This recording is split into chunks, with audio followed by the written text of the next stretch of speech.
मित्रांनो, आपल्याकडून भरपूर चुका होतात. त्या चुका म्हणजे आपल्याला आपल्या स्वामींकडून काहीच मागता येत नाही आणि मागतो तर चुकीचं मागतो. आपण काय मागतो? गाडी, बंगला, चांगला वर, चांगली वधू, नोकरी, बँक बॅलन्स अशा गोष्टी आपण मागतो.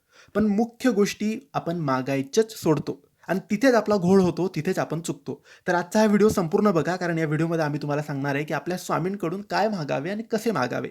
तर तुम्ही जेव्हाही स्वामींकडून काहीही मागाल, तेव्हा फक्त मागा, "स्वामी, तुमची साथ मला द्या. माझ्या पाठीशी खंबीरपणे उभे राहा. मी जी मेहनत करत आहे, मी जे कष्ट करत आहे, त्यात मला अजून ताकद द्या. मला आरोग्य चांगलं द्या. मला सुख द्या, मला समाधान द्या. माझ्या घरात शांतता द्या.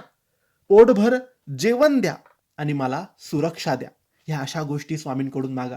कारण एकदा की स्वामींची साथ मिळाली, चांगलं आरोग्य मिळालं, सुख आणि समाधान मिळालं, घरात शांतता मिळाली, पोटभर जेवण मिळालं, तर माणसाला दुसरं काय हवं आहे?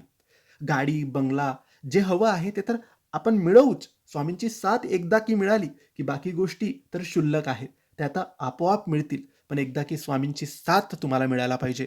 आरोग्य चांगलं मिळायला पाहिजे. सुख, समाधान, शांतता मिळायला पाहिजे. मेहनत आणि कष्ट करण्याची ताकद तुमच्यात हवी. सुरक्षा मिळायला पाहिजे. तर ह्या गोष्टी स्वामींकडून मागा. कसे मागावे? स्वामींकडे हात जोडून बसा आणि स्वामींकडे बघत तुम्ही बोला, तुम्हाला काय हवं आहे? आणि सारखं-सारखं रोज मागायचं नसतं. एका दिवशी, कोणत्यातरी दिवशी मागायचं असतं. कारण ते परब्रह्म, परमज्ञानी आहेत. त्यांना सगळं माहीत आहे, की त्यांच्या भक्ताला, त्यांच्या सेवेकऱ्याला काय हवं आहे आणि काय नको. म्हणून फक्त एकदा तुमची इच्छा प्रकट करा. बाकी ते बघतील.